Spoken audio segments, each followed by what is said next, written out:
Hello everybody and welcome back to another episode of Decorative Survival. So, in the last episode I built a sheep pen over outside that wall, and in this episode... Wait, why is there rotten flesh here? I don't think it could have been a zombie because there's villagers up here.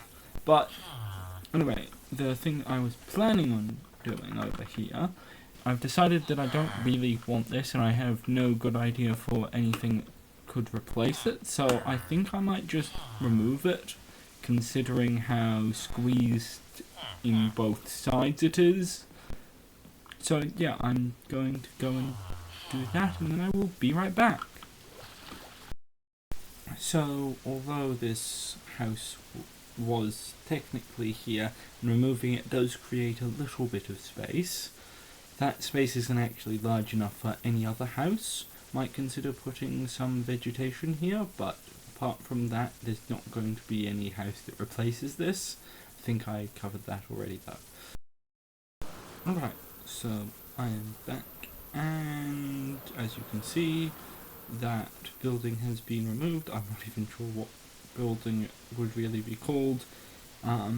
Maybe a blacksmith or an armourer, because it had blast furnaces, so probably an armourer. Anyway, what I'd like to do next is basically go over some of these little waterlogged caves with some dirt, because I don't particularly want waterlogged caves on this hill. And then after that, I have also decided that I think a small wheat field, similar to that one over there, could be fitted in this space.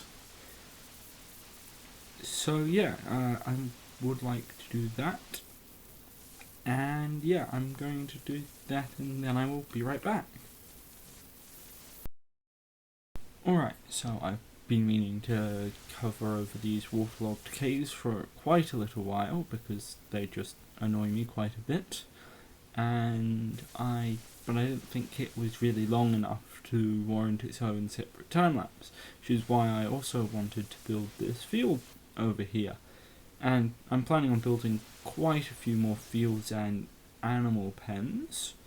However, all of the fields outside I kind of want to be wheat, at least close to this farm, so one farmer only farms wheat because, I don't know, it's probably more efficient to just have one type of crop that you need to deal with. Maybe rotate the crops at different times of years, but you never kind of grow two crops at once. I don't think that would make sense. Anyway, that's the end of this time lapse.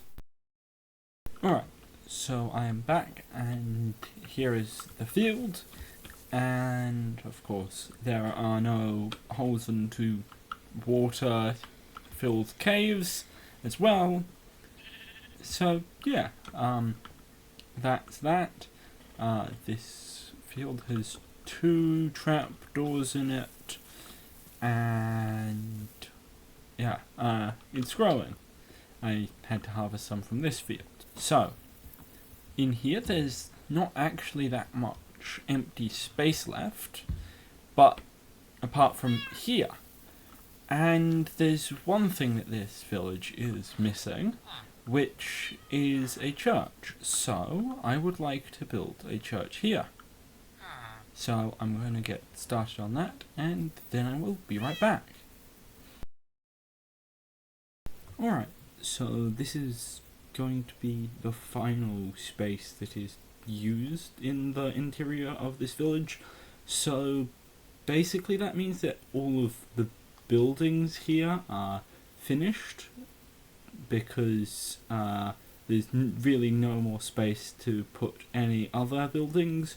So yeah, that's neat, I think. That the village is mostly done.